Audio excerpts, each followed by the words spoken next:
Brown rice pulao చేద్దామా? నేను ఈ గ్లాస్ తీసుకున్నాను మెజర్మెంట్కి. దీంతో 1.5 గ్లాస్ పోస్తున్నాను బియ్యం. యాక్చువల్లీ నేను ఇది ఫస్ట్ టైం అన్నమాట బ్రౌన్ రైస్తో ఉండడం. అందుకని ఎందుకన్నా మంచిది అని చెప్పి ముందు జాగ్రత్తకి ఒక 4 hours ముందు నానబెట్టాను. మామూలుగా అయితే అరగంట గంట సరిపోతుందంట. ఇది నేను మార్నింగ్ నానబెట్టేసాను ఇలాగా. ఇది మధ్యాహ్నం.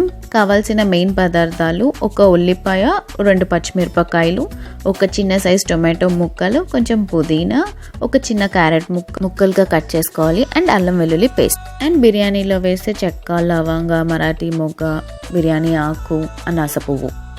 ఒక కుక్కర్ తీసుకొని అందులో 2 tablespoon నెయ్యి వేసుకోవాలి.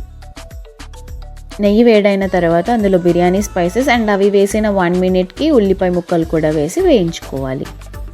ఇది నేను ఇద్దరికి చేస్తున్నాను, ఇద్దరు మనుషులకి చేస్తున్నాను, అందుకే తక్కువ క్వాంటిటీస్. ఇప్పుడు ఇందులో కొంచెం జీడిపప్పు ముక్కలు వేసుకుందాం. అది ఆప్షనల్, మీకు కావాలంటే వేసుకోవచ్చు, లేకపోతే లేదు, బట్ వేస్తే బాగుంటుంది. ఉల్లిపాయలు వేగిపోయిన తర్వాత ఇందులో క్యారెట్ ముక్కలు వేసి వేయించుకుందాం. ఇది ఒక హెల్దీ రెసిపీగానే మ్యాక్సిమం ట్రై చేసామన్నమాట ఉంచడానికి, అందుకనే ఆయిల్ వేయలేదు. నెయ్యి కూడా జస్ట్ 2 tablespoon వేసాం. ఇప్పుడు ఇందులో 1 tablespoon అల్లం వెల్లుల్లి పేస్ట్ వేసుకోవాలి.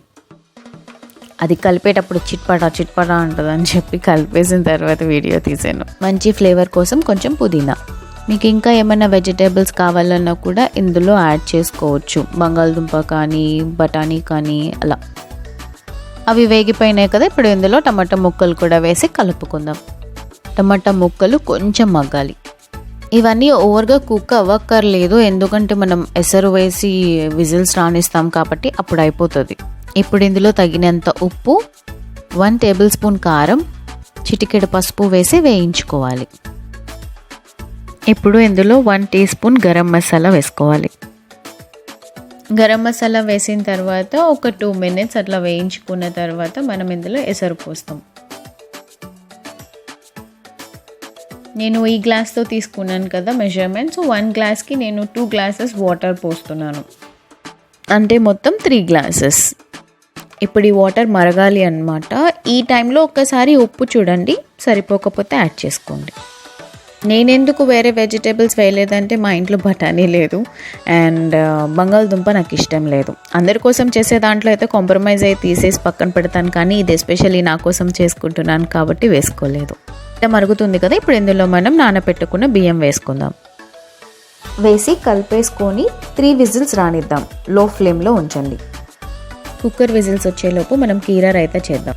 ఒక బౌల్లో మీకు కావాల్సినంత పెరుగు వేసుకొని లైట్గా విస్క్ చేయాలి. చేసి అందులో 100 ml పాలు వేయండి, టేస్ట్ బాగుంటుంది. పాలు వేయటం వల్ల ఫ్రెష్గా అనిపిస్తుంది అన్నమాట. ఇంకా అందులో తగినంత ఉప్పు, కీరా ముక్కలు వేసి కలిపేసుకుంటే అయిపోతుంది. సో కుక్కర్ 3 whistles అయిపోయింది. ప్రెషర్ పోయిన తర్వాత ఓపెన్ చేస్తే ఇది కూడా అయిపోయింది. ఫస్ట్ టైం కదా వీడియో తీస్తూ మరీ వండుతున్నాను, ఎలా వస్తుందో అనుకున్నాను, బట్ ఇక్కడ పోస్ట్ చేశానంటే దాని అర్థం అది చాలా బాగా వచ్చిందని.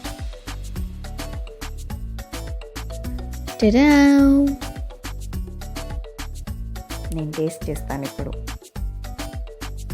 మామూలు రైస్ కన్నా కొంచెం చప్పగా ఉంటుంది అని విన్నాను, చూద్దాం. Wow, I just loved it. Normal pulao లాగానే ఉంది ఆల్మోస్ట్. కీరా రైతాతో ఇంకా బాగుంది. ఉట్టి బ్రౌన్ రైస్ తినలేనప్పుడు ఇలా పులావ్లా చేసుకుంటే టేస్ట్ బాగుంటుంది, హెల్దీ, అండ్ ఆల్సో ఇది ఈజీ పీజీ.